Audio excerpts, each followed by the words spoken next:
በስመ አብ ወወልድ ወመንፈስ ቅዱስ አሃዱ አምላክ አሜን።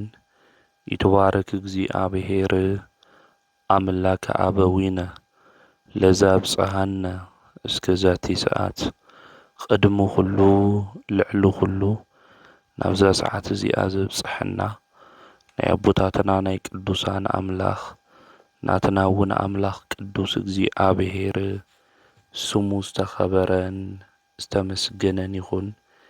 እማ አምላክ ወላዲተ አምላክ ቅድስተ ቅዱሳን ድንግል ማርያም ስለ ፍጹም አዶነታ ስለ ፍጹም ክብራ ክብርን ምስጋናን ይብጻሕያ።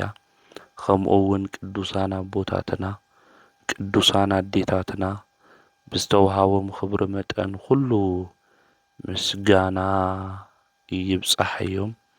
ኣብ ዝተፈላለየ ዓለም ኮይንኩም እዚ መንፈሳዊ ሚድያ እዚ እትከታተሉ ስድራ እግዚአብሔር ኣብ መስቀል ተሰቂሉ ፍጹም ዝኾነ ሰላሙ ብዝሃበና ብኢየሱስ ክርስቶስ ፍጹም ሰላም ከመይ ትጸንሑ ከመይ ትኾኑ ሰላም እግዚአብሔር ምስ ኩላትኩም ይኹን። እንኳዕ ንመጥምቀ መለኮት ቅዱስ ዮሃንስ ወርሓዊ በዓልን ከምኡ እውን ብለሙዓንዲ ዓመታውን ወርሓውን ክብረ በዓሎም ዝኾነ ቅዱሳን ብሰላም ኣብጽሐኩም ኣብጽሕና። በኦርቶዶክሳዊት ተዋህዶ ቤተ ክርስቲያን ሎሚ ኣብ ቅዳሴ ጊዜ ዝንበቡ ምንባባት እኒኤው እዮም። ከም እግዚአብሔር ሰናይ ፍቃድ ሎሚ ጉንበት 30 ኣብ ቅዳሴ ጊዜ እቲ ዲያቆን ብዜማ ዝብሎ ምስባኽን መልእኽታትን ወንጌልን ክንሰምዕ ኢና። አምላኽና ቅዱስ እግዚአብሔር ብንሰምዖ ቃል ንህይወትና ዝጠቅም ንዓና ድማ ዝረብሕ ቃሉ ንከምህረና ቅዱስ ፍቃዱ ይኹነልና። እዚ ትምህርቲ እዚ ናብ ኩሉ ምእንቲ ክበጽሕ ሼር ግበርዎ። መብዛሕትኡ ግዜ እዚ ትምህርቲ ዝከታተሉ ሳብስክራይብ ዘይገበሩ እዮም እሞ በብዕለቱ ትምህርቲ ስለናመሓላልፍ ቀልጢፉ ድማ ምእንቲ ክበጽሐኩም ሳብስክራይብ ብምግባር ቤተሰብ ሁኑ። ኣብ ቅዳሴ ጊዜ ናይ ቅዳሴ ምስባኽ ኣብ ጉንበት 30 ኣብ መዝሙረ ዳዊት መዝሙር 84 ቁጽሪ 11 ዘሎ ናይ እግዚአብሔር ቃል እዩ። እግዚአብሔር አምላኽ ምሕረትን ሓቅን ይፈቱ። እግዚአብሔር ሞገስን ክብርን ይህብ። ነቶም ብቕንዕና ዝኸዱ እግዚአብሔር ነቲ ሰናይ ዝኾነ ኣይኸልኦምን እዩ ዝብል። ልበ አምላክ ዳዊት እግዚአብሔር ከም ልበይ ኢሉ ዝጸውዖ እግዚአብሔር ሰብ ኣብ ዝሰኣነሉ ጊዜ ሰው ኮይኑ ዝተረኸበ እዩ። ቅዱስ ንጉስ ልበ አምላክ ዳዊት። ስለዚ እግዚአብሔር ምሕረትን ሓቅን ከም ዝፈቱ ይነግረና። ብህይወት ዘመንና ሁሉ ኩልና ክንጓዓዝ እንተለና ናይ ሓቂ ሰባት ክንኾን ይግብአና። ንሰባት እውን ምሕረት እንገብር ኢና ክንኾን ዝግብአና። ስለዚ እግዚአብሔር ዝፈትዮ ጽልኤ ይኾነን። እግዚአብሔር ዝፈትዎ ሓቂ እዩ። እግዚአብሔር ዝፈቱ ምሕረት እዩ። ስለዚ እግዚአብሔር ሞገስን ክብርን ዝህብ አምላኽ እዩ።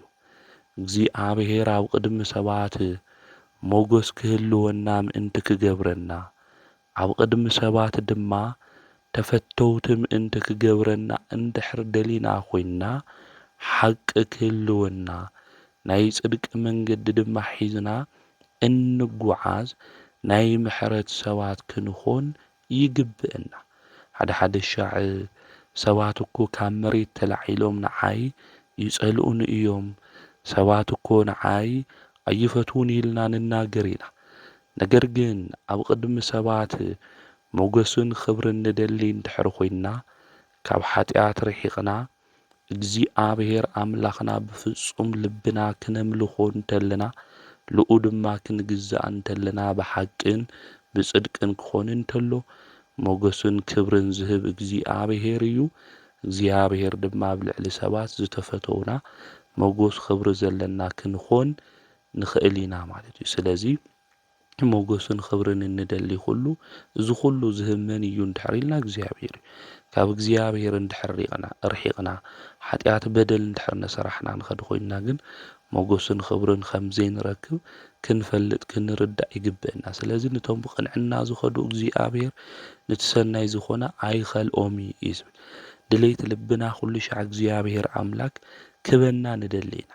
ናይ ልብና ድሌት ኣምላኽና ቅዱስ እግዚአብሔር ክዕድለና እንደልዮም ነገራት ሁሉ ድማ ክንረክብ ካብ እግዚአብሔር እንደሊ ሁሉ ክንገብሮን ክንሰርሖን ዝግብአና ነገር እንታይ እዩ እንድሕር ኢልና ብቕንዕና መንገዲ ክንጓዓዝ ይግብአና። ብቕንዕና መንገዲ ክንጓዓዝ እንተለና እቲ እንደልዮ ናይ ልብና ነገር ሁሉ ኣምላኽና ቅዱስ እግዚአብሔር ከም ዝዕድለና ክንፈልጥ ክንርዳእ ይግብአና። ከምኡውን ሎማዓንቲ ኣብ ቅዳሴና ዝንበብ እቲ ናይ መጀመርያ መልእኽቲ ቀዳማይ መልእኽቲ ጳውሎስ ናብ ሰብ ቆሮንጦስ ምዕራፍ 15 ቁጽሪ 1 እስካብ 12 ዘሎ ናይ እግዚአብሔር ቃል እዩ። ሕዚ ኸዓ ኣሕዋተይ ነቲ ኣነ ዝሰበኽልኩም ወንጌል ከዝክረኩም እደሊ ኣለኹ። ንሱ ድማ እቲ ዝተቐበልኹሞምን ብኡ ድማ ጸኒዕኹም እትነብሩ ዘለኹምን እዩ። ነቲ ኣነ ዝሰበኽልኩም ቃል ኣጽኒዕኹም ሒዝኹሞ እንተሃሊኹምስ ብኡ ድሒንኩም ኢኹም፣ እንተዘይኾነ ግን እምነትኩም ከንቱ እዩ። ነቲ ኣነ ዝተቐበልኽዎ ቅድሚ ኩሉ ኣመሓላሊፈልኩም እየ። ከምቲ ቅዱሳት መጻሕፍቲ ዝብልዎ ክርስቶስ ምእንቲ ኃጢአትና ሞተ ተቐበረውን። ከምቲ ቅዱሳት መጻሕፍቲ ዝብልዎ ከዓ ብሳልሳይ መዓልቲ ተስአ ንጴጥሮስ ተረአዮ፣ ደሓር እውን ነቶም 12 ተረአዮም። ብድሕሪኡ ካብቶም 500 ንዝበዝሑ ኣሕዋት ብሓደ ጊዜ ተረአየ። ካብቶም እቶም ዝበዝሑ ክሳብ ሎሚ ኣለዉ፣ ገሊኣቶም ግን ደቂሶም እዮም። ብድሕሪኡ ንያዕቆብ፣ ብድሕሪኡ ከዓ ንኩሎም ሐዋርያት ተረአየ። ድሕሪ ኩላቶም ድማ ብዘይ መዓልቱ ዝተወለደ ንዝመስል ንዓይ ተረአየኒ።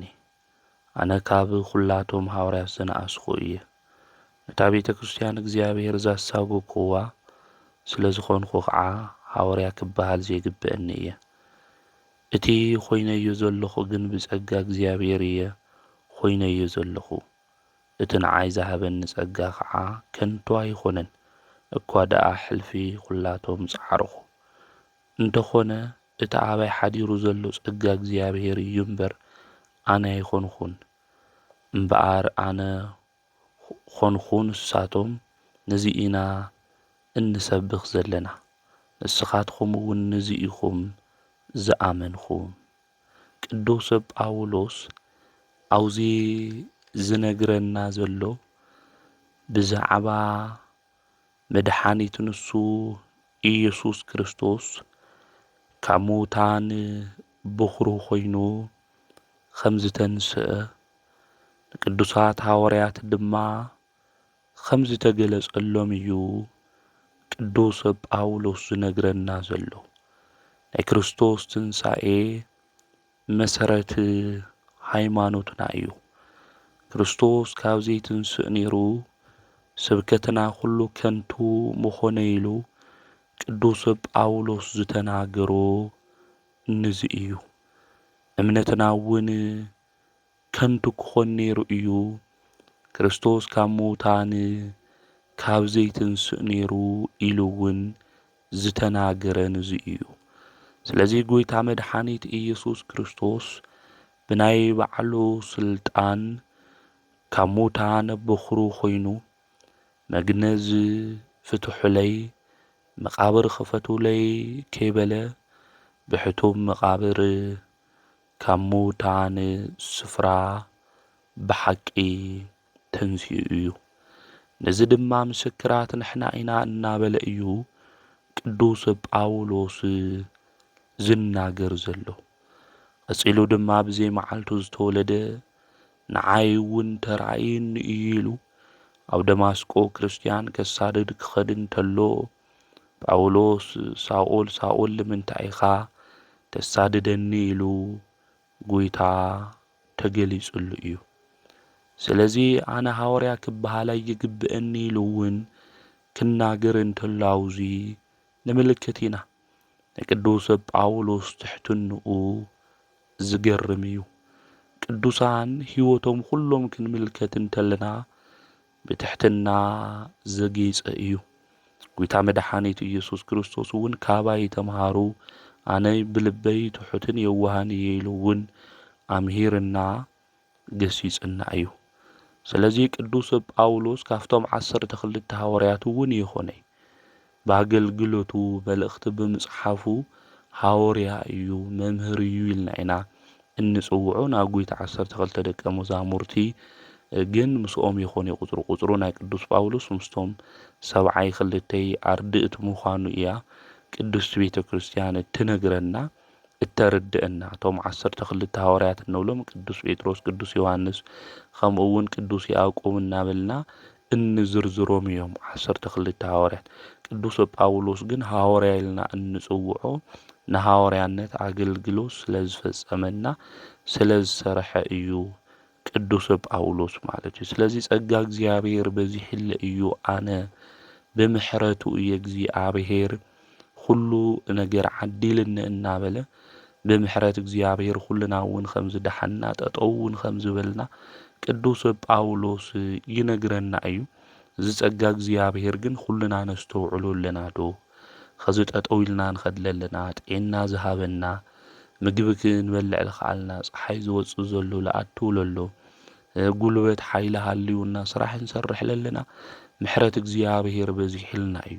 እቲ እስትንፋስ እውን እግዚአብሔር ዓዲልና እዩ ማለት እዩ። ስለዚ ጸጋ እግዚአብሔር ውህብቶ እግዚአብሔር ኣብ ልዕሌና ብዙሕ ምዃኑ ፈሊጥና ተረዲና ብሂወት ዘመንና ሁሉ ኣምላኽና ቅዱስ እግዚአብሔር ክነምስግኖ እዩ ዝግብአና። ስለዚ ቅዱስ ጳውሎስ ኣብዚ መልእኽቱ እዙ ናይ ክርስቶስ ምትንሳእ እዩ ዝነግረና ዘርድአና። ብሓቂ ኣምላኽና ቅዱስ እግዚአብሔር ካብ ሙታን በኹሩ ኾይኑ ከም ዝተንስአ ቅዱስ ቤተ ክርስቲያን እስካብ ኸዚ እውን ምህረትና ጸኒሓ እያ። ዝትንሳኤና ጎይታ ድማ ንስብከት ትምህርትና ንእምነትና ሁሉ መሰረት ምዃኑ እሱ ካብ ለይትንስእ ነይሩ ከንቱ ምዃኑ እውን ተሕቲሉ ቅዱስ ጳውሎስ ብስፍሓት ክናገር እንተሎ ንምልከት ኢና ማለት እዩ። ከምኡ እውን ብሎሙዓንቲ ኣብ ቅድስት ቤተ ክርስቲያንና ዝንበብ መልእኽቲ ናይ ቅዱስ ዮሐንስ ቀዳማይ መልእኽቱ ምዕራፍ 2 ቁጽሪ 27 እስካብ ፍጻመ እዩ። እቲ ናይ እግዚአብሔር ቃል ድማ ከምዚ ይብል፣ ንስኻትኩም ግና እቲ ካብ ክርስቶስ ተቐበልኹሞ መንፈስ ቅዱስ ኣባኻትኩም ይነብር እዩ እሞ ሓደ እኳ ከምህረኩም ኣየድልየኩምን እዩ። መንፈስ ቅዱስ ዛዕባ ኩሉ ከምህረኩም እዩ። ትምህርቱ ከዓ ሓቂ እዩ፣ ሓሶት ይኾነን። እምበኣር ከምቲ ዘምህረኩም ኣብ ክርስቶስ ጸኒዕኹም ንበሩ። እምበኣር ደቀይ ንሱ ክግለጽ እንተሎ ትብዓት ምእንቲ ክንረክብ ብታ ዝመጸላ መዓልቲ እውን ኣብ ቅድሚኡ ምእንቲ ከይንሓፍርስ ኣብ ክርስቶስ ንበሩ። ንሱ ጻዲቕ ምዃኑ እንተደኣ ትፈልጡ ኾይንኩም ኩሉ ጽድቂ ዝገብር ካብ እግዚአብሔር ከም ዝተወለደ ፍለጡ እዩ ዝብል ቅዱስ ዮሐንስ ወንጌላዊ ሃዋርያ ክመኽረና እንተሎ ኣብ መልእኽቱ መንፈስ ቅዱስ ተቐቢልኩም ኢኹም እዩ ዝብል። ንሕና ብ40 መዓልትና ብ80 መዓልትና ክንጥመቕ እንተለና ደቂ ስላሴ ክንኾን እንተለና ኣብ ልዕሊ ኩላትና መንፈስ ቅዱስ ሓዲርና ብጥምቀት ናይ እግዚኣብሔር መንፈስ ተቐቢልና ኢና ማለት እዩ። ስለዚ ደቂ እግዚኣብሔር ኢና ኩላትና ማለት።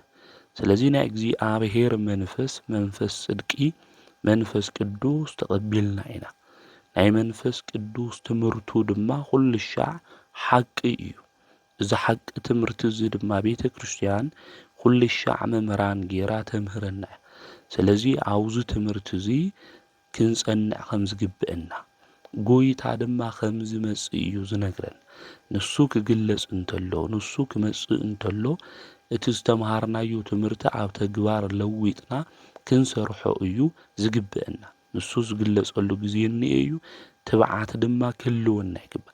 ትብዓትና ድማ ተናይ ጽድቂ ስራሕና እዩ ማለት በቲ ዝመጸሉ ግዜ ኣብ ቅድሚኡ ምእንቲ ከይንሓፍር ኸዚ ሰባት ይሩኡናይ ሓምዚ እዩ ገለ እዩ እናበልና እንሰርሖም ኃጢአታት እንኤው እዮም። እግዚአብሔር ይርኤና እዩ። ነገር ግን ሰባት ከይርኡና ኢና ንብል ብዙሕ ግዜ እምበይ እግዚአብሔር ከይርኤና ይንብል። ንሱ ኣብ ዝግለጸላ መዓልቲ ግን ኃጢአትና ኩሉ ይግለጽ እዩ። ለሓባእናያ ለሸፈናያ ካብ ሰው ተሰዊርና ለገበርናያ ኣነ እግዚአብሔር ጥራሕና እንፈልጦ እንብላ ሁሉ ኣብ ቅድሚና መጺኣ ትግለጽ እያ። ለይግለጸሉ እዋን የለም። ኣብቲ ግዜ እሱ ከይንሓፍር ምእንቲ ኣብ ክርስቶስ ነበሩ እዩ ዝብል ማለት ክርስቶስ ዝኣዘዘና ሕግን ስርዓትን እዩ። ስለዚ በቲ ዝኣዘዘና ሕግን ስርዓትን ከም ቃሉ ክንነብር ከም ዝግባእ እዩ ዝነግረና ዘሎ። ና ክርስቶስ ጻዲቕ እዩ። ስለዚ ንስኹም ድማ ናቱ ደቁ ኢኹም። ናቱ ደቁ ስለ ዝኾንኩም ካብ እግዚአብሔር ስለ ተወለድኩም ናይ ጽድቂ ስራሕ ስርሑ እናበለ ኣብዚ ክመኽረና እንተሎ ንምልከት ኢና ኣብ መልእኽቱ ቅዱስ ዮሐንስ ኣፍታ ቀዳማይ መልእኽቱ ምዕራፍ 2 ካብ ቁጽሪ 27 ጀሚርና ክናንብብ ተለና ማለት እዩ። ሎሚ ግን ጽድቂ ምስራሕ እምቢ ኢልና እቲ ኃጢአት ጽድቂ ጌርና ብዕሽነት መንገዲ እንጓዓዝ ብዙሓት ኢና እሞ ዘስተውዕል ልቢ ኣምላኽና ቅዱስ እግዚአብሔር ንኹልና ንክዕድለና ናቱ ቅዱስ ፈቃድ ይኹነልና። ከምኡ እውን ጉንበት 30 ኣብ ቅዳሴ ጊዜ ዝንበብ መልእኽቲ ግብረ ሐዋርያት ምዕራፍ 18 ቁጽሪ 23 እስካብ ፍጻሜ እዩ ማለት እዩ። ሓደ ኣጵሎስ ዝስሙ ኣይሁዳዊ በዓል እስክንድርያ ምሁር ቅዱሳት መጻሕፍትን ክእለት ዘረባ ዘለዎ ሰብኣይ ናብ ኤፌሶን መጸ። ንሱ ብዛዕባ መንገዲ ጎይታ ምሁር ነበረ። ንሱ ብጥምቀት ዮሐንስ ጥራሕ ዝተጠመቐ እኳ እንተነበረ ብመንፈስ ተላዒሉ ብዛዕባ ኢየሱስ አበርቲዑ ይሰብኽን የምህርን ነበረ። ንሱ ኣብ ቤተ ጸሎት ኣይሁድ ብትብዓት ከምህር ጀመረ።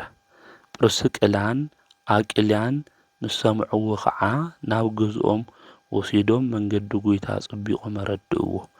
ናብ ኣኬያ ክሓልፍ ምስ ሓሰበ እቶም ኣሕዋትዋ ተባብዕዎ። ነቶም ኣብ ኣኬያ ዝነበሩ ደቀ መዛሙርቲ ድማ ክቕበልዎ ጸሓፍሎም። ኣብኣቶም ምስ በጽሐ ኸዓ ነቶም ብጸጋ እግዚአብሔር ዝኣምኑ ብዙሕ ረድኦም። ኢየሱስ መሲሕ ከም ዝኾነ እውን ካብ መጻሕፍቲ እናረኣየ ንኣይሁድ ኣብ ቅድሚ ኩሉ በርቲዑ የረድኦም ነበረ እዩ ዝብል። ስለዚ ኣጵሎስ ዝበሃል ኣይሁዳዊ ናይ ዮሐንስ ጥምቀት እዩ ተጠሚቑ። ነገር ግን መጻሕፍቲ ዝፈልጥ ምሁር እዩ ነይሩ ናይ ኣይሁድ መጻሕፍቲ። ስለዚ ናብ ጎይታ መንገዲ እውን እንታይ ምዃኑ ይፈልጥ ስለ ዝነበረ ብዛዕባ ኢየሱስ እውን ኣበርቲዑ ይሰብኽ ነይሩ። ነገር ግን ክጥምቕ ከም ዝግብኦ ጎይታ መድሓኒት ኢየሱስ ክርስቶስ እውን መሲሕ ምዃኑ ካብ መጻሕፍቲ ኣበርቲዖም ረዲኦሞ እዮም። ልጵርስቅላ ድሓር እውን ናብ ኣኬያ እዮም ልኢኾሞ ማለት እዩ። ፈሊጡ ተረዲኡ ድማ ንኣይሁድ እውን የምህሮም ይግስጾም ነይሩ። ምክንያቱ ኣይሁድ ኢየሱስ መሲሕ እዩ ክበሃል እንተሎ ክርስቶስ ማለት መሲሕ ማለት እዩ። መሲሕ እዩ ክበሃል እንተሎ ኣይ መሲሕማ ገና ይመጽእ ኢሎም እስካብ ኸዚ ክውለዱ ኢሎም እዮም ዝጽበዩ ማለት እዩ። ኣብቲ ግዜ እውን ቅዱሳን ሐዋርያት ኢየሱስ ክርስቶስ እናበሉ እዮም ዘምህሩ ነይሮም። ክርስቶስ ጎይታ እዩ ኣምላኽ እዩ እናበሉ ይናገሩ ነይሮም። እዚ ቃል እዚ ግን ኣይሁድ የደለይዎ እዩ። ምክንያቱ መሲሕና ገና ክመጽእ እዩ እዮም ዝብሉ ንሱ መሲሕ ይኾነ እዮም እውን ንመድሓኒት ንሱ ኢየሱስ ክርስቶስ እውን ሰቂሎሞ። እዚ ኣጶሎስ ዝተባህለ ኣይሁዳዊ ግን ጎይታ መሲሕ ምዃኑ ኣሚኑ ፈሊጡ ነቶም ኣይሁድ እውን የብርትዖምን ይነግሮምን ነይሩ። ትለዓመነሉ ዝፈለጠሉ ለተረድኦ የምህሮም እና ይነግሮም ነይሩ። ንሕና እውን ብሂወት ዘመንና ለፈለጥናዮ ለኣመንናዮ ና እግዚአብሔር ቃል ልክነርድእ ልበዓልና ብቲ ናይ ጽድቂ መንገዲ ተጓዒዝና ንኻልኦት እውን ንክጓዓዙ ንክንገብር ንኣምላኽና ናይ እግዚአብሔር ቅዱስ ፍቃድ ይኹነልና። ከምኡ እውን ብሎሙዓንቲ ጉንበት 30 ኣብ ቅዳሴ ጊዜ ዝንበብ ቅዱስ ወንጌል ወንጌለ ሉቃስ ምዕራፍ 10 ቁጽሪ 1 እዩ። ድሕሪ ጎይታ ካልኦት 72 መረጸ። በብክልተ ገይሩ ናብቲ ንሱ ክኸዱ ዘለዎ ከተማን ስፍራን ከቅድሚኡ ለኣኾም። ከምዚ ድማ በሎም ኣዝመርኡ ብዙሕ እዩ፣ ሰራሕተኛታቱ ግን ውሕዳት እዮም። ስለዚ ነቲ ጎይታ ዝመራ ንዝመርኡ ተወሰኽቲ ሰራሕተኛታት ክልእኽ ለመንዎ።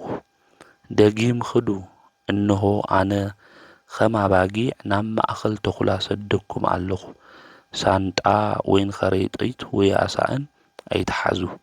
ኣብ መንገዲ እውን ሓደ እኳ ሰላም ኣይትበሉ። ኣብ እትኣትውዎ ገዛ ቅድምኹም እዚ ገዛ እዚ ሰላም ይኹን በሉ።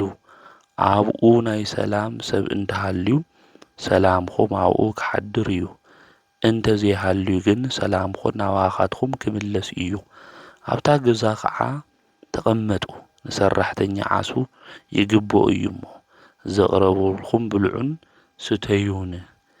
ካብ ገዛ ናብ ገዛ ኣይትኸዱ። ኣብ እትኣትውዎ ከተማ እንተ ተቐቢሎምኩም ዘቕረብልኩም ብልዑ። ኣብኡ ንዘለዉ ሕሙማት ኣሕውዩ። መንግስቲ እግዚአብሔር ናባኻትኩም ቀሪባ ኣላ እውን በልዎም። ኣብታ እትኣትውዋ ከተማ ሰብ እታ ከተማ እቲኣ እንተ ዘይተቐበልዮምኩም ግና ናብ ኣደባባይ ወፂኹም እቲ ካብ ከተማኹም ኣብ ኣእጋሮም ዝለገበ ሓመድ እኳ ነጊፍናልኩም ኣለና። እንተኾነ ግን መንግስቲ እግዚአብሔር ናባኻትኩም ከም ዝቐረበ ትፍለጡ በልዎም። ብመዓልቲ ፍርዲ ካብ ንታ ከተማ እቲኣስ ንሶዶም ከም ዝቐላ ብሓቂ እብለኩም ኣለኹ። ስለ ቃሉ ንኣምላኽና ናይ እግዚአብሔር ስሙ ዝተኸበረን ዝተመስገነን ይኹን። ጎይታ 72 ኣርድእት እንብሎም ከም ዝለኣኾም እዩ ኣብዚ ቅዱስ መጽሓፍ እዚ ዝነግረና። ክልተ ገይሩ እውን ከም ዝለኣኾም እዩ ዝነግረና። እቲ ሐዋርያዊ ተልእኾ ክልእኾም እንተሎ ጎይታ መድሓኒት ኢየሱስ ክርስቶስ ድማ ምንም ነገር ክሕዙ ከም ዘይግባእ ሽሙ ጥራሕ ሒዞም እዮም ቅዱሳን ሐዋርያት እውን ኣብ ህይወት ዘመኖም ሁሉ ስለ ናይ እግዚአብሔር መንግስቲ ዝሰብኹን ቅዱስ ወንጌሉ ዝናገሩ ዝነበሩ። ስለዚ ኣነ ከም ኣባጊዕ ናብ ማእኸል ተኩላ ክሰደኩም እየ ኢሉ መከራ እውን ከም ዝበጽሑ። ምክንያቱ ኣባጊዕ ናብ ተኩላ እንድሕር ከይደን ክበልዐን ከም ዘጓየን መከራ ከም ዘብጽሐለን ሁሉ ንስኻትኩም እውን መከራ ናብ ዘብጽሕልኩም ኣሕዛብ ከምኡ እውን ኣይሁድ ክልእኸኩም እየ ኢሉ ክናገር እንተሎ ኣብዚ ንምልከት ኢና። ሳንጣ ከረጢት ኣስኣን ይተሓዙ እዩ ዝብል ማለት እዩ። ስለዚ መጋየፂ ነገር ክሕዙ ከም ዘይግብኦም ከምኡ እውን መንፈሳውያን ስለዝኾኑ ስጋውያን ስለዘይኾኑ እዞም ነገራት እዚኦም ክትሕዙ የብልኹም እዩ። ምክንያቱ ለምንም ነገር ክጭንቁ ከም ዘይግባእ ካብ ሁሉ ነገር ከድሕኖም ዝኽእል ካብ ሁሉ ነገር ካብ ፈተና ይኹን። ምክንያቱ ሰኣኒ ጫማ እንድሕር ለይብልካ ዕሾኽ ክወግአካ ዕንቅፋት ክወቅዐና ኢልና ኢና ጫማ ንገብር። ካብኡ ከድሕነኩም ዝኽእል ኣምላኽ ኣነ እኒአኹ እየ። ስለዚ ኣስኣን ከረጢት ወይ ከዓ ሻንጣ ይተሓዙ ኢሉ ክነግሮም እንተሎ ኣብዚ ንምልከት ኢና ማለት እዩ። ናብ ገዛ ተኣቲተለኹም ድማ ሰላም በልዎም። ሰላምኹም ተተቐቢሎም ናተይ ሰላም። ምክንያቱ ሰላማዊ ንጉስ ንሱ ኣምላኽና ቅዱስ እግዚአብሔር እዩ። ሰላም ያው ክሓድሩ። ነገር ግን ሰላም እንድሕር ዘይብሉኹም ኮይኖም ግን ናባኻትኩም ክብለስ እዩ ሰላመይ ምሳኹም ክኾን እዩ ኣነ ምሳኹም ክኾን እየ ማለቱ ምዃኑ ኣብዚ ንርዳእ ኢና ካብኡ ዘቕረብልኩም ነገር ብልዑ ንዝሰርሐ ሰብ ንሰራሕተኛ ዓሱ ይግብኦ እዩ ክብል ተሎ ለመምህራን ከምህሩ እንተለዉ ክግስጹ እንተለዉ ዓሶም ይግብኦም እዩ ማለት እዩ መምህራን ከምህሩና እንተለዉ ብዙሕ ደኺሞም ብዙሕ ተማሂሮም እዮም ብፍላይ ኣብ ገጠራት ዓድና መምህራን ኣቦታትና ካህናት ትንምልከቶም እንተለና ባዕሎም ክሓርሱ እንተለዉ ባዕሎም ክጽዩ እንተለዉ ንምልከት ኢና ግን ቅዳሴ ዝቅድሱ እሶም እዮም ደቅና ለቕርቡልና እሶም እዮም ንዓና እውን ተዓርፍ ተለና ልገንዙና ኩሉ ስርዓት ልፍጽሙ እሶም እዮም ማለት ናነብስና ዋጋ ኩሉ ንክህልወና ዝገብሩ መስዋዕቱ እውን ዘቕርቡ እሶም እዮም ማለት እዩ ነገር ግን ንዞም ኣቦታትና እዚኦም ይንሕግዞም ሓደ ሓደ ንሕግዞም ኔና ንሳ ኣቦታትና ንሕግዝ ሰባት ኔና 5 10 ንኾንና ናብ ጽያይ ንኸድ ሰባት ኔና ማሕረስ እውን ብገንዘብ ዝተፈላለየ ነገር ንሕግዞም ሰባት ኔና ነገር ግን ለመምህር ሰብ ኣብ ከተማ ይኹን ኣብ ገጠር ዓሱ ይግብኦ እዩ ማለት እዩ ዕለት ምግቡ ይግብኦ እዩ ማለት እዩ ኣምሂሩ ተናጊሩ ሰቂሉ ክኸድ የብሉ ምክንያቱ ስጋ እውን ስለለለው ነብሱ ጥራሕ ይኾን ይለለው ስለዚ ለመምህር ሰብ ዓሱ ዋግኡ ይግብኦ እዩ ኢሉ ኣብዚ ክናገር እንተሎ እዩ ጎይታና መድኃኒትና ኢየሱስ ክርስቶስ ሕሙማን እውን ከድሑና ሃም ልግብኦም ስልጣን ይህዎም መንግስተ ሰማያት ናባኹም ቀሪባ እያ ኢልኩም እውን ተናገሩ ገስጽዎም ናፍቲ ከተማ ኣትይኹም ወንጌል ክትሰብኹ ተለኹም እግዚአብሔር ቃል ትናገር ተለኹም ተሰሚዖም ጽቡቕ እንድሕር ዘይተቐበሉ ግን ናብ ኣደባባዮም ወፂኹም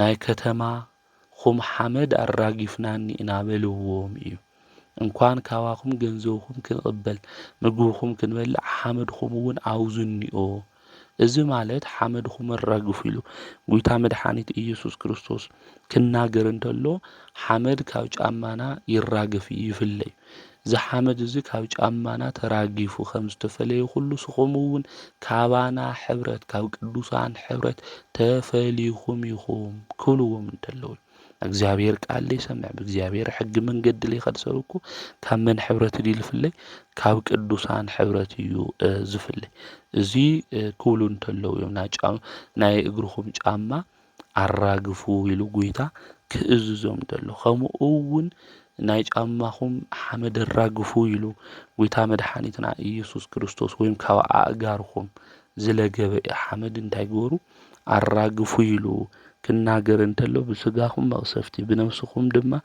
ገሃንም ክትኣትዉ ኢኹም ከምዚ ካብ እግርናት ሓመድ ዘራግፍናዮ ንስኹም እውን ከምኡ ክትኾኑ ኢኹም በልዎም እዩ ዝብል ማለት እዩ ከምኡ እውን ብመዓልቲ ፍርዲ ካብታ ከተማ እዚኣ ንሶዶም ከምዚ ቀላ ሶዶም እና ገሞራ ንፈልጥ ኢና ብሓጢኣት ምኽንያት ዝጠፍኣ ከተማታት ምዃነን ንፈልጥ ኢና ነገር ግን ፍርዲ ሃምሊ ቀለላ ናዞም ቃል እግዚአብሔር ሰሚዖም ተገሲጾም ዘይሰምዑ ብፍላይ ሓዱሽ ኪዳን ጎይታ ወሪዱ መጽኡ ቤዛ ኮይኑ ኣድሒንና ወንጌል ክንገር ተሎ ለይሰምዕ ሰብ እንዳየናይ ፍርዱ ከቢድ ሃምልኾን ክናገር እንተሎ ከተማ ካብ ከተማ እውን ከነጻጸር እንተሎ ፍርዳውን ዝበዝሐ ምዃኑ ቁጽዓታ ከርድአና እንተሎ እዩ ስለዚ ናለማዓንቲ ወንጌል ኣብ ቅዱስ ቤተ ክርስቲያንና ልንብብ ጉንበት 30 ዝምዃኑ ቅዱሳት መጻሕፍቲ ይነግሩና እዮም የርዱኡና እዮም ስለዚ ሐዋርያት አቦታትና ከምኡውን 72 ያርድእት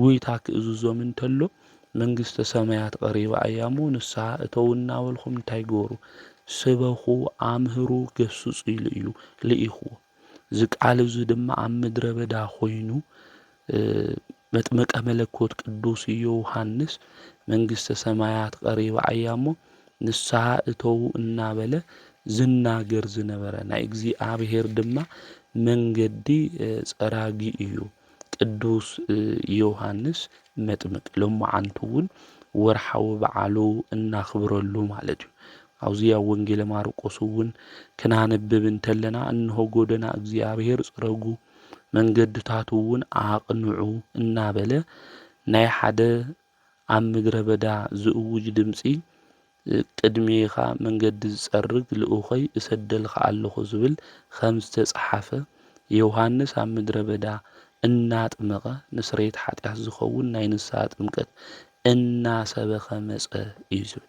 ስለዚ መጥምቀ መለኮት ቅዱስ ዮሃንስ ጎደና እግዚአብሔር እንታይ ግበሩ ኢሉ አቅንዑ ጽረጉ እናበለ መንገዱ እውን ከቅንዑ ከም ዝግብኦም መንግስተ ሰማያት ቀሪባ እያ እሞ እንታይ ግበሩ ንስሐ እተው እናበለ ይሰብኾሙን ይግስጾሙን ነይሩ። ናይ ብሉይ ኪዳን መደምደሚ ንሓዱሽ ኪዳን ድማ መእተዊ እዩ።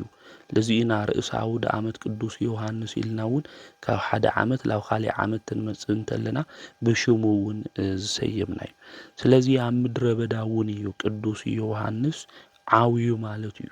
ንሱ ዝተወለደሉ ግዜ ሄሮድስ ነጊሱሉ ዝነበረ ግዜ እዩ።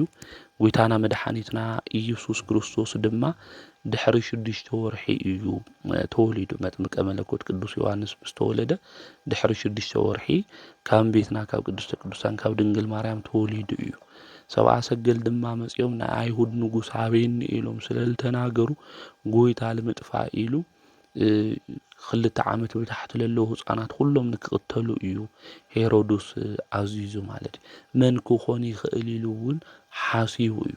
ኣብቲ ግዜ እሱ ግን ብመልአክ ብስራት ዝተወለደ ክውለድ እንተሎ ድማ ናይ አቦ አፍ ንክኽፈት ዝገበረ ቅዱስ ዮሐንስ እኒኦ እዩ ኢሎም ንሄሮድስ ነጊሮሞ እዮም።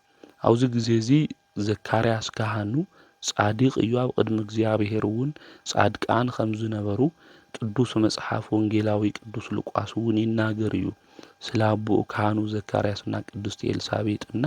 ስለዚ እግዚአብሔር መልአኩ ልኢኹ ካህኑ ዘካርያስ ቅዱስ ዮሐንስ ምስኑ ቅድስት ኤልሳቤጥ ናብ ካሊእ ቦታ ክኸድ ከም ዝግብኦ ይነግሮ ማለት እዩ።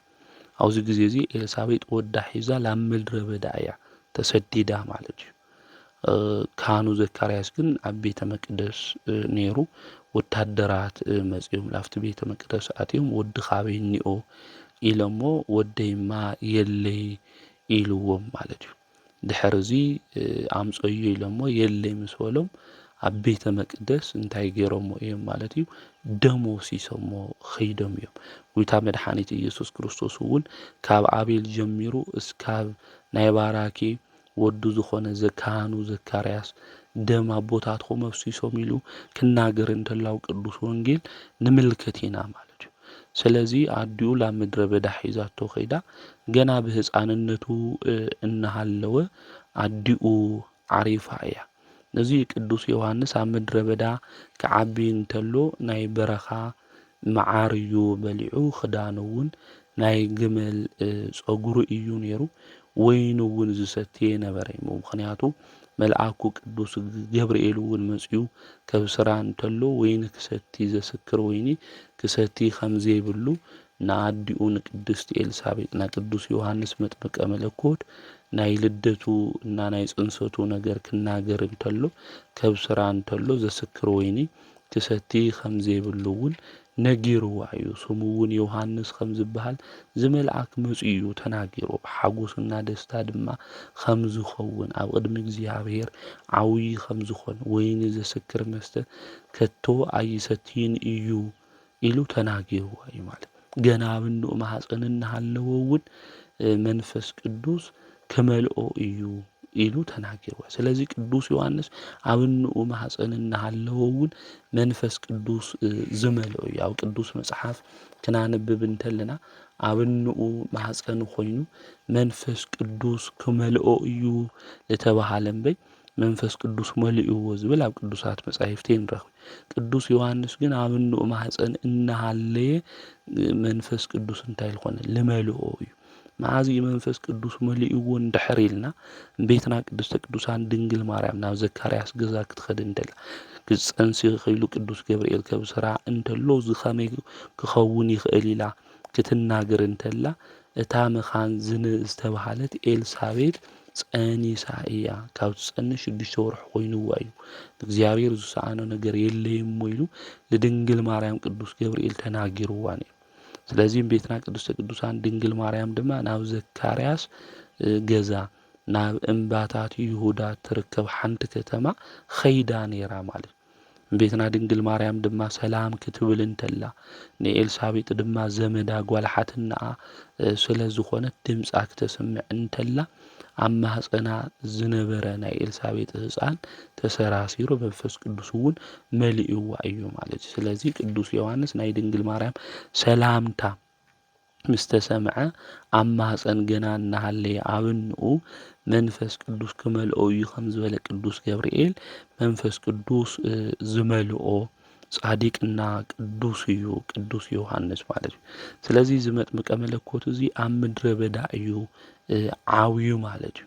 ኣብ ምድረ በዳ ኣብ በረኻ ውሽጢ ዝዓበየ እዩ ብብህትውና ድማ ዝዓበየ እዩ ማለት እዩ። ንኣገልግሎት ለመንፈሳዊ ተጋድሎ እግዚአብሔር ኣብ ምድረ በዳ ንክዓቢ ገይርዎ እዩ ንቅዱስ ዮሐንስ። ንእስራኤልስ ካብ ዝግለጽ ድማ ኣብኣ እዩ ኣብ በረኻ ኮይኑ ቅዱስ ዮሐንስ ተቐሚጡ ማለት እዩ። ኣብ በረኻ ውሽጡ ኮይኑ ጸሎትን ተመስጦን ድፍረትን ፍርሃት ኣልቦነት ጥንካረ እምነት ተማሂሩ እዩ ቅዱስ ዮሐንስ። አቡነ ሽኖዳ እውን ክነግሩና እንተለው ስለ ቅዱስ ዮሐንስ ለመንፈሳዊ ተጋድሎ እግዚአብሔር ጸራጊ መንገዲ ንክኾኑ ከመይ ኢሉ ከም ዘውቅዖ ክናገሩ እንተለው ከምዚ ኢሎም እዮም ዝናገሩ። ኣብ በረኻ ውሽጢ ዝዓበየ ብብህትውና ናይ ግመል ፀጉሪ ዝለበሰ መዓር በረኻ ዝተመገበ ንሱ ኣብ በረኻ ውሽጢ ጸሎትን ተመስጦን ድፍረትን ፍርሃት ዘይብሉ ወይ ከዓ ፍርሃት ኣልቦነትን ጥንካረን እምነትን ተማሂሩ እዩ ኣተዓባቢኡ ታያም ዝመስል እዞም ቅዱስ ኣቦና እዚኦም ይነግሩና እዮም። ስለዚ ቅዱስ ዮሐንስ ብዚ መንገዲ እዚ ኣብ በረኻ እዩ ዓብዩ። ምክንያቱ ሄሮዶስ ንከይቀትሎ እንኡ ሒዛቶ ኸይዳ ብህፃንነቱ ድማ እንኡ ዓሪፋ እያ ቤትና ቅድስተ ቅዱሳን ድንግል ማርያም ድማ ምስ ወዳ ምስ ኢየሱስ ክርስቶስ መጽያ ጎብንያቶ ሪኣቶ ጎይታ መድሓኒት ኢየሱስ ክርስቶስ ምስ ረኣየ ቦይኑ ኮይኑ ኣብ እንኡ ልዕሊ ኮይኑ ክበኪ እንተሎ እንኡ ዓሪፋ እያ ንሱ ህፃን እዩ ነገር ግን ክበኪ እንተሎ ሪኡ ተመልኪቱ ሓዚኑሉ እዩ። ቤትና ድንግል ማርያም ድማ ክትወስዶ ደልያ ነይራ እያ ምስ ጎይታ መድሓኒት ኢየሱስ ክርስቶስ ንክዓቢ ነገር ግን እቲ ህፃን ኣብ ምድረ በዳ ኣብ በረኻ እዩ ክዓቢ ዝግብኦ ኢሉ ጎይታ መድሓኒት ኢየሱስ ክርስቶስ ናብ ባዕሉ ዝኾነ ሚስጥር እውን ስለ ዘለዎ ኣብ ምድረ በዳ ኣብ በረኻ ቅዱስ ዮሐንስ ዓብይ እዩ። ምስ ዓበየ ድማ ብመንፈስ ጠንኪሩ ክሳብ ንታ ንእስራኤል ዝግለጸላ መዓልቲ እውን ኣብ በረኻ ይነብር ነበረ እዩ ዝብል ወንጌለ ሉቃስ ምዕራፍ 1 ቁጽሪ 79 እስካብ 80 ለሎ ከነንብቦ እንተለና ማለት እዩ። ድሕሪ እዚ ቅዱስ ዮሐንስ መንገዲ ጸራግ እውን ስለ ዝኾነ ነብዩ ኢሳይያስ እውን ተናጊርዎ ዝነበረ ቃል እዩ። ናይ እግዚአብሔር መንገዲ ዝጸርግ እዩ ኣዋጅ ድማ ዝናገር እዩ ኣብ ምድረ በዳ። ስለዚ መንገዲ ኣቕንዑ ኢሉ ጎደና እግዚአብሔር ኣመዓራሪ ኢሉ ከምኡ እውን መንግስተ ሰማያት ቀሪባ እያ ንስሓ እተው ኢሉ ቅዱስ ዮሐንስ የግስጽን የምህርን ነይሩ እዩ። እዚ ኢሉ ከምህር እንተሎ ብዙሓት ሰባት እናመፁ ሓጢኣቶም ነተናዘዙ ናይ ንስሓ ጥምቀት ድማ ይጥመቁ ነይሮም። እንታይ ክንገብር እኒአና እናበሉ እውን ይሓትዎ ነይሮም። ክልተ ክዳን ዘለኩም ነቲ ዘይብሉ ሃቡ ምግቢ ዘለኩም ድማ ከምኡ ግበሩ እናበለ ይግስጽ ነይሩ እዩ ማለት እዩ። ንሕና ከዚ ብዙሕ ክዳን እኒአና ኣብ ሳጹንና ኣብ ብዙሕ ነገርና ሻንጣና ብዙሕ ክዳውንቲ እኒአውና ነገር ግን ዘይብሎም ብቁርን ዝውቅዑ ሰባት የንህቦም እዩ ማለት እዩ። ቅዱስ ወንጌል ነግረና ግን እዚ እዩ ክልተ ለለና ሓደ ክንህብ ከም ዝግበአና ካብ ብዙሕ እኮ ሓደ ምሃብ እምቢልና እዩ ንሕና ኣብዚ ግዜ እዚ ግን ቅዱስ ዮሐንስ እንታይ ክንገብር እኒአና ክብልዎ እንተለዉ ክልተ ለለኩም ክዳን ሓዳው ምግቢ እውን ከምኡ ግበሩ ኢሉ የምህሮም ነይሩ። ተቐበልቲ ቀረጽ እውን ክጥምቁ ክመፁ እንተለዉ መምህር እንታይ ክንገብር ክብልዎ እንተለዉ ካብቲ ዝተኣዘዘልኩም ሕልፊ ኣይትውሰዱ ይብሎም ነይሩ። ወታደራት እውን ንሕና እንታይ ክንገብር ክብልዎ እንተለዉ ንሱ ኸዓ ንሓደ እኳ ይተጋፍዑ ብሓሰት እውን ይትክሰሱ ደመወዝኩም ይኣኽለኩም እዩ እናበለ ይግስጾምና የምህሮም ነይሩ። ቅዱስ ዮሐንስ ተባዕ እዩ ለማንም ድማ ዘይፈርሕ መምህር ወመገስጽ እዩ ኣብቲ ግዜ እሱ ዝነበረ ሄሮድስ ንጉስ እውን ዝገብሮ ዝነበረ ነገራት ሁሉ ልክዕ ነበረ ናይ ሓው ሰበይቱ እውን ተመሪዑ ስለልነበረ እዚ ድፍረት እዩ ዝሙት እዩ ሓጢአት እዩ ዝነገር ዝድማ ክትገብር ይግብአካ ኢሉ ብድፍረት ቅዱስ ዮሐንስ ይግስጾ ነይሩ ነገር ግን ሄሮዳዳ ሰበይቱ ዝነበረት ናይ ተሓው እዩ ተመሪዑ ናይ ገሊላ ገዛኢ ዝነበረ ሄሮድስና እታ ንግስቲ ድማ ንግስቲ ምብሃለይኮ ክቐሪ እዩ ኢላ ብጣዕሚያን ቅዱስ ዮሐንስ ትጸልኦ ነይራ ማለት እዩ ነገር ግን ቅዱስ ዮሐንስ ይግስጽን የምህርን እዩ ነይሩ ተሓቂ ዝኾነ ትምህርቲ ኣብ ቤተ መንግስቲ እዮም እንይኡ ከበለ ሁሉ ዝግስጽን ዘምህርን ነይሩ ንሕና ኣብ ቤተ መንግስቲ ለለው ሰባት ፈሪሕና ኣፍናም ኢድናን ሒዝና ኣሕዋትና ሞት እኳ ነሰማዕና ሱቕ እንብል ብዙሓት ኢና ዘለና ኣቦታትም ከምኡ እውን መምህራንም ብዙሓት ሰባት እንይና ኢና ከዚ ብዙሓት ኣሕዋትና በቦቦትኡ ይሞቱ ኣለው እዮም ንሕና ግን ሱቕ ኢና ንብል ኣለና ነገር ግን ነገር እሱ ክነውግዞ ነገር እሱ ክንናገሮ ልክዕ ኾነ ክንብል እውን እዩ ዝግብአና ማለት ቅዱስ ዮሐንስ ከይፈርሐ ዝግስጽም ዘምህር ዝነበረ እዩ ማለት ንጎይታ መድኃኒት ኢየሱስ ክርስቶስ ድማ ዘጥመቀ እዩ መጥምቀ መለኮት ቅዱስ ዮሐንስ ለዚኢና መጥምቀ መለኮት ኢልና እንጽውዖ ማለት ጎይታ መድኃኒት ኢየሱስ ክርስቶስ ናብኡ ክጥመቅ ክመጽእ እንተሎ ናብ ዓለም ዝመጸና እግዚአብሔር በጊዕ እናበለውን ክናገር እንተሎ ንምልከት ኢና ኣነ ካባኻ ክጥመቅ ይግብአን እምበይ ስኻማ ከመልካ ክጥመቅ ይግብአካ ኢሉ ንጎይታውን ተናጊሩ ነይሩ እዩ ማለት እዩ ነገር ግን ከጥምቆ ሓምለለው ጎይታ ተናጊርዎ ንጎይታ መድኃኒት ኢየሱስ ክርስቶስ ድማ ኣጥቢቁ እዩ ዝድማ ዓውይ ማዕረግ ካብቶም ዝተዋሃብዎ ዓበይቲ ማዕረጋት ሓደ መጥምቀ መለኮት እዩ ከምኡ እውን ነብይ እዩ ቀድመይ ዝነበረ ካባይ ድማ ዝበልጽ ክመጽእ እዩ ኢሉ እውን ትንቢት ተናጊሩ ነይሩ እዩ ስለ ጎይታ መድኃኒት ኢየሱስ ክርስቶስ ከምኡ እውን ካህን እዩ ህዝቢ የጥምቅ ነይሩ ንስሆኦም እናተቀበለ ይናዘዙ ከምኡ እውን የጥምቆም ነይሩ ወንጌላዊ እዩ መጽኡ ተወሊዱ እንሆ ኣብ ማእኸልኩም ድማ ጠጠው ኢሉ እናበለ ስለ ጎይታ መድኃኒት ኢየሱስ ክርስቶስ ድማ ና ወንጌል ቃል ዘምህር ዝነበረ እዩ ከምኡ እውን ቅዱስ ዮሐንስ ሰማዒት እዩ ማለት እዩ ኣብ መወዳእታ ናይ ቅዱስ ዮሐንስ ሞቱ ወይ ከዓ ዕረፍቱ ከመ እዩ ክንብል እንተለና ሞት መጥምቀ መለኮት ቅዱስ ዮሐንስ አውዚ ኣብ ወንጌል ማቴዎስ ምዕራፍ 14 ይነግረና እዩ የርድአና ሄሮድስ በጣም ይዝፈርሖ ነይሩ ካብ ሞት ተንሲኡ ዝመጸስ ካብ ዝመስሎ ይፈርሖ እዩ ነይሩ ማለት እዩ ስለዚ ሄሮድስ ብሰንኪ ሄሮዳዳ ሰበይቲ ፊልጶስ ሓው ንዮሐንስ ሒዙ ናብ ቤት ማእሰርቲ እትይዎ ነበረ እዩ ዝብል ሄሮዳዳ በጣም ትጸልኦ ስለነበረት እሰሮ ኣብ ቅድሚ ህዝቢ የዋርደና ኣሎ ኢላ እያ ትናገር ነይራ ሓቂ ዝኾነ ነገር ይናገር ስለልነበረ ልደቱ ድማ ይኽብር ስለልነበረ መኳንንቱ እውን ነይሮም ጓል ሄሮዳዳ ግን ኣብ ማእኸሎም ትስዕስዕ ስለልነበረ እንታይ ክገብረልኺ ይበላ ስለለሐጎሰቱ ብስዕስዒታ ብደርፋ ነዚኢና ናይ ቅዱስ ዮሐንስ ክሳዱ ዘቕረጾ ደርፊ እውን ስለልኾነ ሳዕስዒቱ እውን ስለልኾነ ኣየድሊ ናይ ቅዱሳን ክሳዶም ተቆረጸሉ ኢላ ቤተክርስቲያን ተምህረና ለዚ እዩ ማለት እዩ ንሳ ከምትንኣ ኣቀዲማ ዝመኸረታ ርእሲ መጥምቀ ዮሐንስ ኣብ ጻሕሊ ጌርካ በኒ በለቱ እቲ ንጉስ ግን ሓዘነ እንተኾነ ምእንቲ መሓልኡ ቶም ተቐመጡ ድማ መሐላ ንጉስ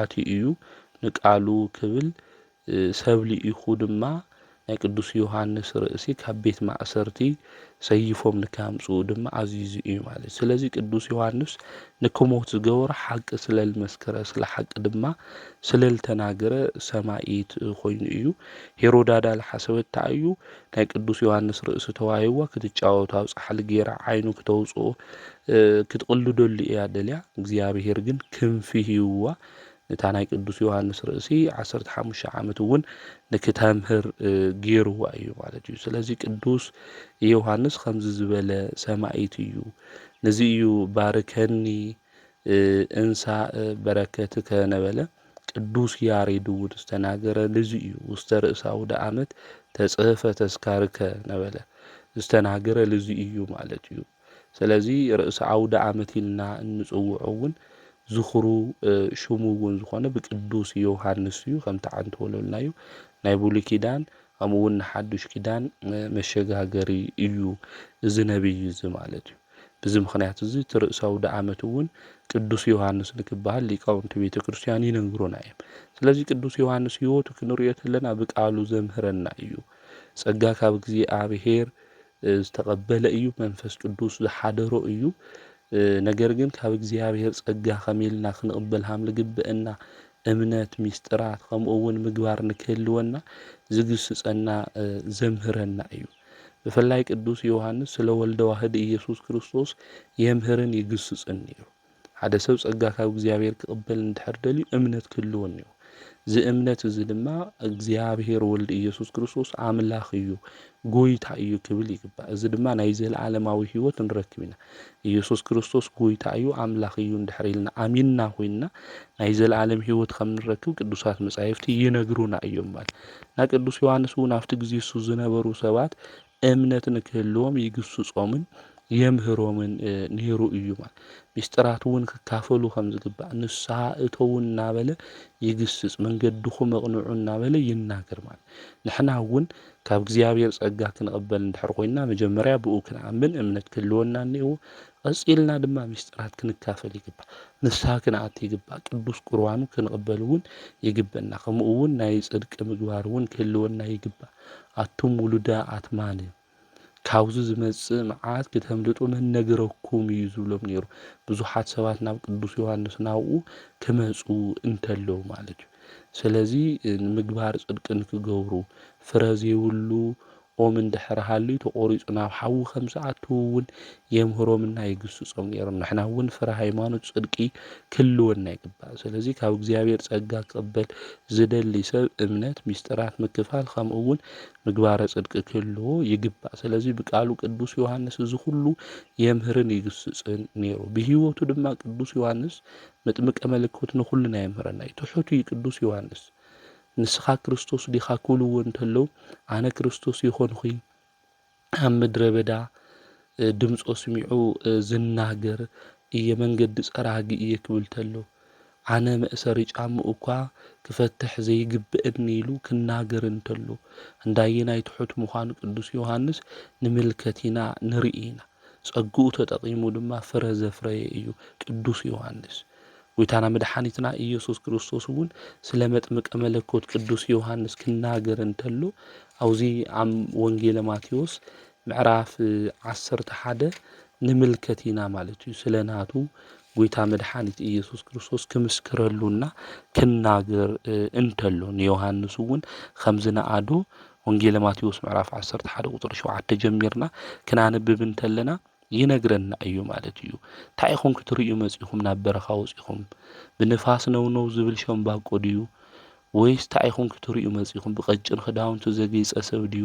ቀጭን ክዳውንቲ ዝተኸደኑስ እንሆ ኣብያተ ነገሥታት ኣለዉ። እንታይ ኢኹም ክትርእዩ ወጺኹም እናበለ ነቢይ ዲኹም ክትርእዩ?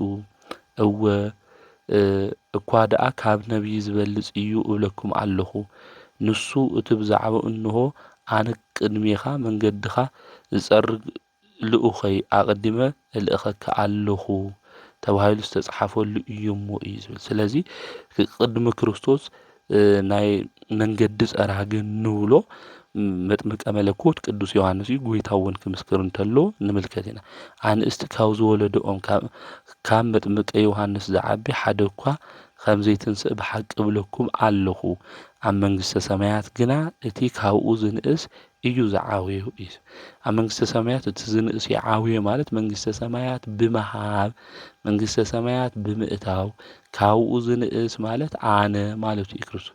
ብምንታይ ክርስቶስ ካብ ዮሃንስ ብዕድመ ብ6 ወርሒ ይብልጾ። ናይ ክርስቶስ ልደት ክልተ እዩ። ቅድሚ ዓለም ምፍጣሩ ብዘይካኖ ካብ ኣብ ኣቦ ጥራሕ ተወሊዱ ድህረ ዓለም ድማ ካብኖ ጥራሕ ብዘይ ኣቦ ተወሊዱ ኢልና ክልተ ልደታት ንኣምን ኢላ ቤተ ክርስቲያን ትነግረና እያ ተረድአና እያ። ኣብዚ ልናገር ለሎ ዳሕራዊ ልደቱ ናይ ክርስቶስ እዩ። ካብ ድንግል ማርያም ብምውላዱ 6 ወርሒ መን ይቅድሞ ማለት እዩ? መጥምቀ መለኮት ቅዱስ ዮሐንስ።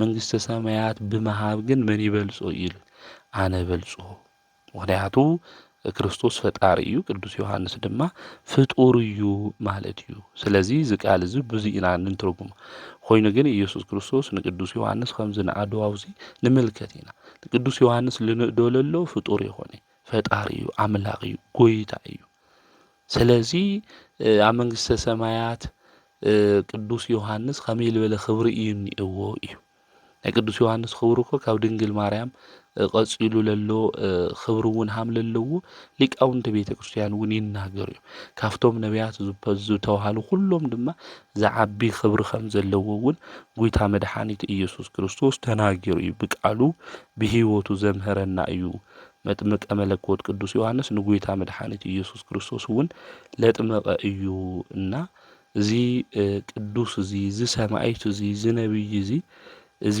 ና ወንጌል ቃል ዝተናገረ ቅዱስ ዮሐንስ ለማዓንቲ ቤተ ክርስቲያን ወርሓዊ በዓሉ ብዓብይ ድምቀት ተኽብሮ እያ ናይ ቅዱስ ዮሐንስ መጥምቀ መለኮት በረከቱ ረድኤቱ አማላድነቱ ምስ ኩልና ህዝበ ክርስቲያን ንክኾን ንኣምላኽና ናይ እግዚአብሔር ቅዱስ ፍቃድ ይኹነልና ከምኡ እውን ብሎማዓንቲ ናይ ወንጌላዊ ቅዱስ ማርቆስ እውን ወርሓዊ በዓል ምዃኑ ቅዱስ ቤተ ክርስቲያን ተምህረና እያ እዚ ወንጌላዊ እዚ ና ወንጌል ቃል ዝተናገረ ወንጌለ ማርቆስ ልብል ብሽሙ ተሰየመ ወንጌል እውን ዝጸሓፈ ካፍቶም 4 ና ወንጌል ጸሓፍቲ ድማ ሓደ ዝኾነ ብፍላይ ድማ ናብ ግብጺ መጺኡ መንበር ናይ እስክንድርያ እውን ብኡ እዩ ተሸይሙ አንበሳይል ናውን ንጽውዑ ጣዖታት ለጥፈ ቤተ ጣዖት ዘጥፈ ና ወንጌል ቃል ድማ ሰቢኹ ሰባት ብብርሃን መንገዲ ክጓዓዙ ዝገበረ ቅዱስ አቦ እዩ ቅዱስ ማርቆስ ወንጌላዊልና እንጽውዑ ናይዚ ወንጌላዊ ዝውን በረከቱ ረድኤቱ አማላድነቱ ምስ ኩልና ህዝበ ክርስቲያን ይኹን ከምኡ እውን መጽሐፈ ስንክሳር ክናነብብ እንተለና ብሎማዓንቲ ጉንበት 30 ዓመታዊ ክብረ በዓሎም ዝኾነ ቅዱሳን እኒአው እዮም ካብኣቶም አባ ሚካኤል ሊቀ ጳጳሳት እዩ እዚ ሊቀ ጳጳስ እዚ ኣብ እስክንድርያ መበል 68 ፓትርያርክ ዝነበረ አቦ እዩ ናይ ቤተ ክርስቲያን መጻሕፍቲ ድማ ዝተምሃረ ፈላጥ ዝነበረ እዩ ብልቡን ብቃሉን ድማ ቅዱሳት መጻሕፍቲ ዘጽንዐ እዩ ሰውነቱ እውን ብንጽህና መንገዲ ሓልዩ ናብ ምንኩስና መንገዲ ድማ ኣትዩ መንፈሳዊ ተጋድልኡ ዝተጋደለ ቅዱስ እዩ ናብ ገዳም አስቄጥስ እውን ኣትዩ ብዙሕ ዓመታት አገልጊሉ ቅስና እውን ተሸይሙ እዩ ድሕርዚ ካብ ግብጺ ዓዲ ሰንጋር ናብ ትበሃል ቦታ ወፂኡ ኣብ ሓደ በዓቲ ንባዕሉ እስረኛ ገይሩ ኣብኡ 40 ዓመት ተቐሚጡ እዩ ኣብ ሓንቲ በዓቲ ኮይኑ ብተጋድሎ ብጾም ብጸሎት ኮይኑ ብዓብይ ተጋድሎ ዝተጋደለ ቅዱስ አቦ እዩ ን40 ዓመታት ናይ ትሩፋቱ ናይ ጽድቁ ናይ ፍልጠቱ ነገር ኣብ እስክንድርያ ዓዲ ሁሉ ተሰሚዑ ሊቀ ጳጳስ ገይሮም ክሸምዎ ድማ ደልዮም ሁሎም ኤጲስቆጶሳት ድማ ተስማዕሚዖም አምጺኦም ኣብ ወንጌለ ማርቆስ ወንበር ድማ ሊቀ ጳጳሳት ገይሮም ሸይሞሞ እዮም ምሸምዎ እውን አካይዱ ናይ ጽድቂ ስራሕ ሁሉ ዝሰርሐ እዩ ሃፍቲ ጥሪቱ እውን ዘየፍረየ እዩ ሓደ በምንኩስና በጵጵስና አቦታትና ንሰምዒና ዝንእዎም ሃም ዝኾይኑ ዝበሃል ንሰምዒና ግን እዛ አቦና እዚ ግን ናይ ዓለም ነገር ሃፍቲ ጥሪት ንብረት ለይነበሮ ሁሉ ነገር ዝነዓቀ እዩ ነይሩ ዝበሃው ገንዘብ ሁሉ እኳ ንባዕሉ ዝተወሰነ ለምግቢ ምሰትረፈ ለድኻታት ልጾም ለሓድሩ ለአብያተ ክርስቲያን ለንዋያተ ቅዱሳት ለቅዱሳት መጻሕፍቲ መግዚ እዩ ዝህብ ነይሩ ህዝቢና ምህረን እናገሰጸ ዝመክር ዝነበረ ቅዱስ አቦ እዩ ካብ ቅዱሳት መጻሕፍቲ እውን ሁሉ ሻዕ ናይ እግዚአብሔር ቃል ንህዝቡ እናመገበ ቶም ህዝቡ እውን መንገዲ እግዚአብሔር ንክኽተሉ ዝገብር ዝነበረ ቅዱስ አቦ እዩ አምላኽና ንሱ መድኃኒት ኢየሱስ ክርስቶስ እውን ናይ ዕረፍቱ ጊዜ ምስ በጽሐ ተገሊጹሉ ቃል ኪዳን እውን ዝሃቦ ቅዱስ አቦ እዩ ሓንቲ መዓልቲ እዩ ሓሚሙ ሕማሙን ማንም የተናገረ ብለማዓንቲ ግን እዚ ኣቦዚ ዓሪፉ እዩ። በረከቱ ረድኤቱ ኣማላድነቱ ምስ ኩልና ህዝበ ክርስቲያን ይኹን። ከምኡ እውን ብለማዓንቲ ጉንበት 30 ሐዋርያው ቅዱስ ቆሮስ ካብቶም 72 ኣርድእቲ ሓደ ዝኾነ በዓለ ዕረፍቱ እዩ። እዚ ቅዱስ እዚ ጎይታ ኣብ ዘምህረሉ ግዜ ን3 ዓመት ተማሂሩ እዩ። ከምኡ እውን ኣገልጊሉ እዩ። ድሕሪ ዕርገት ጎይታና መድሓንና ኢየሱስ ክርስቶስ እውን ንሐዋርያት ኣገልጊልዎም መንፈስ ቅዱስ እውን ምስኦም ምስ ሐዋርያት ተቐቢሉ እዩ። ድሕሪ እዚ ምስ ሐዋርያው ቅዱስ ጳውሎስ ብምዃን መልእኽትታት ናብ ብዙሕ ዓድታት ተሸኪሙ ወሲዱ ንቅዱስ ጳውሎስ እውን ኣገልጊሉ እዩ። ካብ ኣይሁድ ካብ ኣሕዛብ እውን ብዙሕ ሰባት ኣምሂሩ ናይ ክርስትና ጥምቀት ንክጥመቑ ገይሩ። ድሕሪ እዚ ናብ ምብራቕ ናብ ዘለዎ ዓዲ ኸይዱ ካብ ምኩራቦም ብዙሕ መከራ በፂሕዎ ብሎማዓንቲ ዛቦ እዚ ዓሪፉ እዩ። ናይዚ ሐዋርያ እዚ በረከቱ ረድኤቱ ኣማላድነቱ ምስ ኩልና ህዝበ ክርስቲያን ይኹን። ከምኡ እውን ብሎማዓንቲ ናይ ጻዲቋ ቅድስት ዜና ማርያም መዘከርታ በዓላ ምዃኑ እውን መጽሓፈ ስንክሳር ይነግረና እዩ። ናይዛ ኣዴና እዚኣ በረከታ ረድኤታ ኣማላድነታ ምስ ኩልና ህዝበ ክርስቲያን ይኹን። ከምኡ እውን ጉንበት 30 ናይ ኣዴና ቅድስት ኣርዋ በዓለ ዕረፍታ ምዃኑ መጽሓፈ ስንክሳር ይነግረና እዩ። እዛ ኣዶ እዚኣ ፍትወተ ስጋ ዘሸነፈት ብጽቡቕ ስርሓ እውን እግዚኣብሔር ዝሐጎሰት ቅድስት እያ። ብፍላይ ብስነ ገድላ ቅዱሳት አንስት ካብ ዝበሃላ መንፈሳዊ ተጋድሎ ካብ ዝተጋደላ ኣብ ቅድሚት ካብ ትስራዕ ኣዶ ሓንቲ እያ። ብህፃንነታ ዝግባእ ትምህርቲ ናይ ክርስትና ተማሂራ እያ። ሰማያዊ መርዓት ክትኮን እውን ዝደለየት እያ።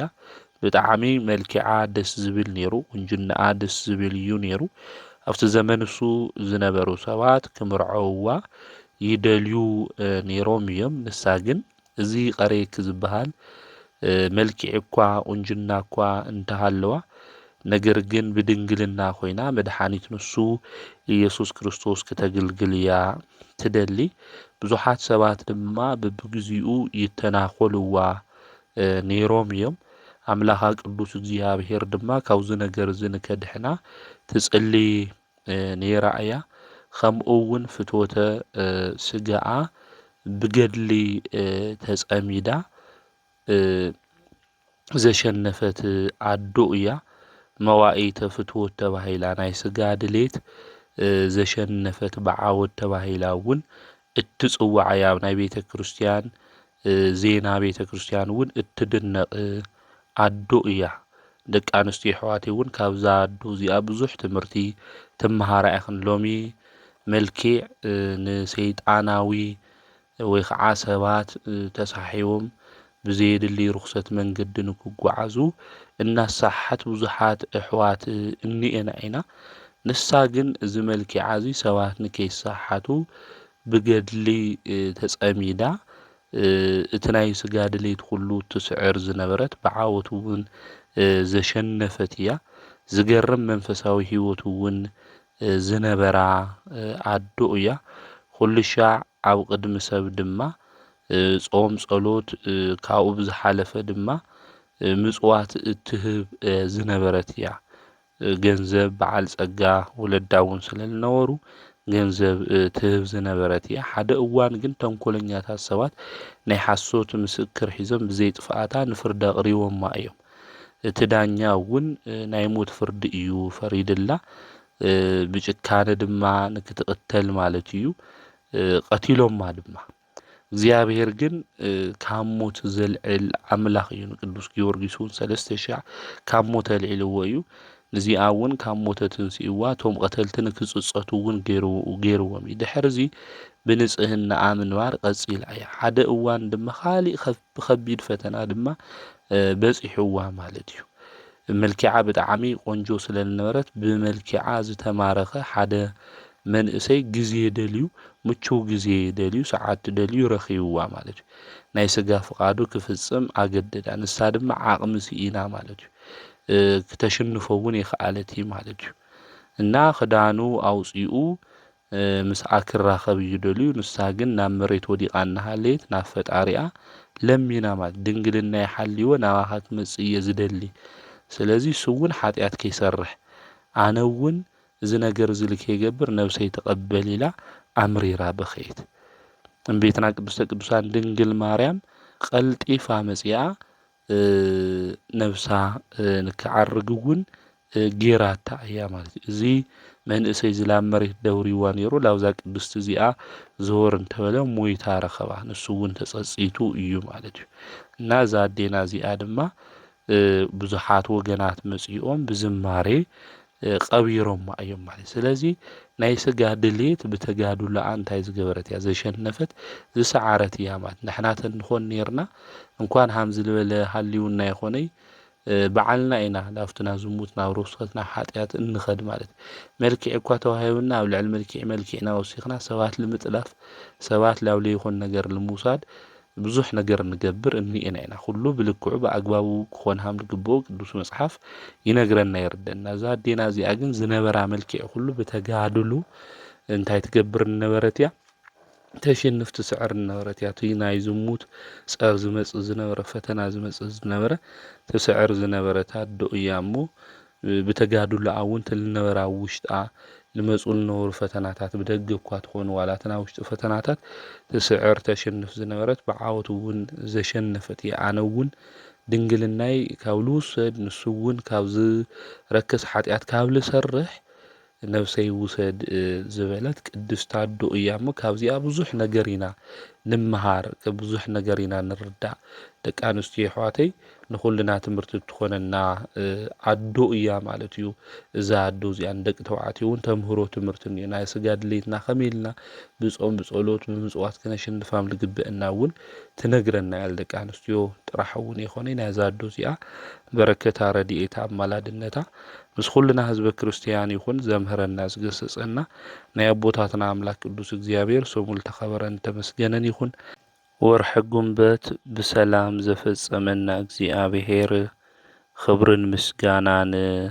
ይብጻሕዮ ወስብሐት ለእግዚአብሔር ወወላዲቱ ድንግል ወለመስቀሉ ክቡር